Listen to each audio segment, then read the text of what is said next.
প্ৰথমতে আন্তৰিক ধন্যবাদ জ্ঞাপন কৰিছোঁ আপোনালোকলৈ। আজিৰ সংবাদমেল সম্বোধন কৰাৰ কাৰণটো হৈছে আমাৰ বিটিআৰ চিচিটোৱা, বিটিআৰ কোঅৰ্ডিনেশ্যন কমিটি, ট্ৰাইবেল সংঘ আৰু চিচিটোৱা আজি আমাৰ সংবাদমেল সম্বোধনত আছে, উপস্থিত আছে। আমাৰ বিটিআৰৰ 10টা ট্ৰাইবেল সংঘ জিলা কমিটিৰ নেতৃবৰ্গ আছে, লগতে নিখিল বড়ো ছাত্ৰ সন্থাৰ এছিষ্টেণ্ট জেনেৰেল ছেক্ৰেটাৰী দীনেশ ব্ৰহ্ম ডাঙৰীয়া আছে, আৰু আমাৰ চিচিটোৱা কোঅৰ্ডিনেশ্যন কমিটি বিটিআৰৰ সকলো বিষয়ববীয়াসকল উপস্থিত আছে। আজিৰ সংবাদমেলৰ উদ্দেশ্য এইটোৱেই যে যোৱা 9-10 তাৰিখত অসমৰ মাননীয় মুখ্যমন্ত্ৰী ডক্টৰ হিমন্ত বিশ্ব শৰ্মা ডাঙৰীয়াৰ নেতৃত্ব কোৱালিশ্যন অসম চৰকাৰ দক্ষিণ কামৰূপ সোণাপুৰ ৰাজ্যচক্ৰৰ অন্তৰ্গত কচুতলিত ট্ৰাইবেল বেল্টৰ ভূমিত অবৈধ বেদখলকাৰীসকলক উচ্ছেদ অভিযান চলাই খুব ভালকৈ সম্পূৰ্ণৰূপে তেওঁলোকক উচ্ছেদ কৰিব পৰাটো আমাৰ বাবে খুবেই জনজাতি তথা চিচিটোৱাৰ বাবে আনন্দৰ বাৰ্তা বুলি আমি ভাবিছোঁ। আৰু এই উচ্ছেদ কাৰ্য দক্ষিণ কামৰূপ সোণাপুৰ ৰাজ্যচক্ৰৰ অন্তৰ্গত ট্ৰাইবেল বেল্টৰ পৰা সম্পূৰ্ণৰূপে অবৈধ বেদখলকাৰীসকলক উচ্ছেদ সম্পাদন কৰাৰ বাবে অসমৰ মাননীয় মুখ্যমন্ত্ৰী ডক্টৰ হিমন্ত বিশ্ব শৰ্মা দেৱলৈ আমি চিচিটোৱা ট্ৰাইবেল সংঘ আমাৰ বিটিআৰ কোঅৰ্ডিনেশ্যন কমিটিৰ ফালৰ পৰা আন্তৰিক ধন্যবাদ জ্ঞাপন কৰিছোঁ। আমি তেখেতৰ দীৰ্ঘায়ু কামনা কৰিছোঁ। আৰু ইয়াৰ লগতে আমি দাবী জনাব বিচাৰিছোঁ আজিৰ সংবাদমেলৰ যোগেদি যে অসমত থকা 47টা ট্ৰাইবেল বেল্টৰ ভিতৰত যিমান অবৈধ বেদখল আছে, এই অবৈধ বেদখলকাৰীসকলক অসম চৰকাৰে অতি শীঘ্ৰে তেওঁলোকক সোণাপুৰৰ কচুতলিত যেনেকৈ উচ্ছেদ কৰিছে, এনেধৰণৰ উচ্ছেদ অভিযান চলাই 47টা ট্ৰাইবেল বেল্ট আৰু ব্লকৰ অবৈধ বেদখলকাৰীসকলক উচ্ছেদ কৰি যেন ট্ৰাইবেল বেল্ট ব্লকত আগ্ৰাসন হৈ থকা বেদখল হৈ থকা ভূমি সম্পূৰ্ণৰূপে মুক্ত কৰি দিয়ে, তাৰ বাবে আমি অসম চৰকাৰক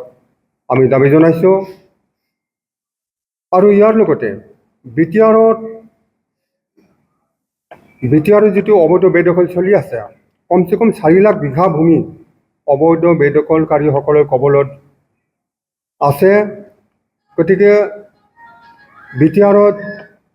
যিমান অবৈধ বেদখল চলি আছে, এই বেদখলকাৰী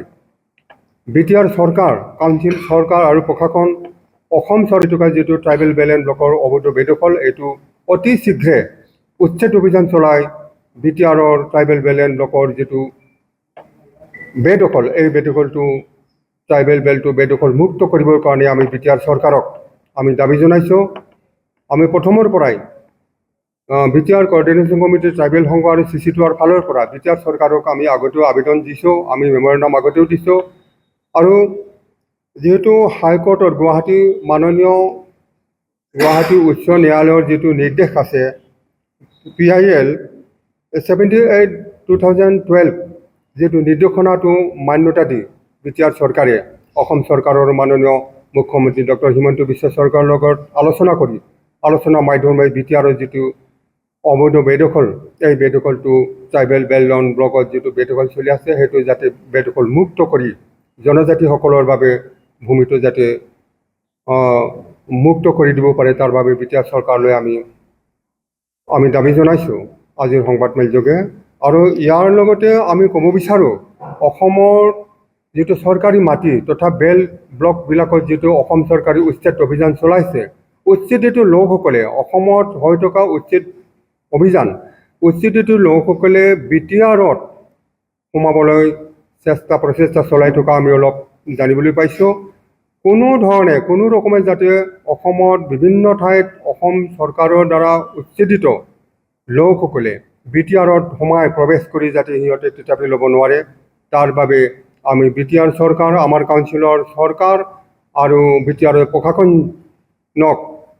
প্ৰশাসনক আমি এই ক্ষেত্ৰত সক্ষম হৈ থাকিবলৈ, তীক্ষ্ণ নজৰ দি ৰাখিবলৈ আমি তেওঁলোকক দাবী জনাইছোঁ, যাতে কোনো এজন অসমৰ উচ্ছেদিত লোক অসমৰ ট্ৰাইবেল বেল্ট এণ্ড ব্লক তথা চৰকাৰী মাটিবিলাকে যিবোৰ উচ্ছেদ অভিযান চলাইছে, উচ্ছেদিত লোকসকলে যদি বি টি আৰত প্ৰৱেশ কৰি বি টি আৰত থিতাপি লয়, তেওঁলোকে যাতে বাখৰ পাতি থাকিব নোৱাৰে, এই ক্ষেত্ৰত আমি বি টি আৰ চৰকাৰ তথা প্ৰশাসনক আমি আহ্বান জনাইছোঁ, আমি দাবী জনাইছোঁ, ইয়াত ঠিক নজৰ ৰাখিব লাগিব। আৰু কোনো উচ্ছেদিত বি টি আৰৰ বাহিৰৰ উচ্ছেদিত লোকসকলে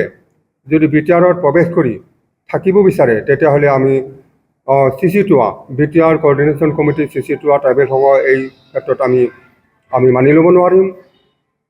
ইয়াৰ বাবে বিহিত ব্যৱস্থা লোৱা হ'ব। গতিকে চৰকাৰ আৰু প্ৰশাসনক বি টি আৰত এই ক্ষেত্ৰত তীক্ষ্ণ নজৰ ৰাখিবলৈ ইয়াৰ ব্যৱস্থাপনা কৰিবলৈ আমি আগতীয়াকৈ দাবী জনাইছোঁ।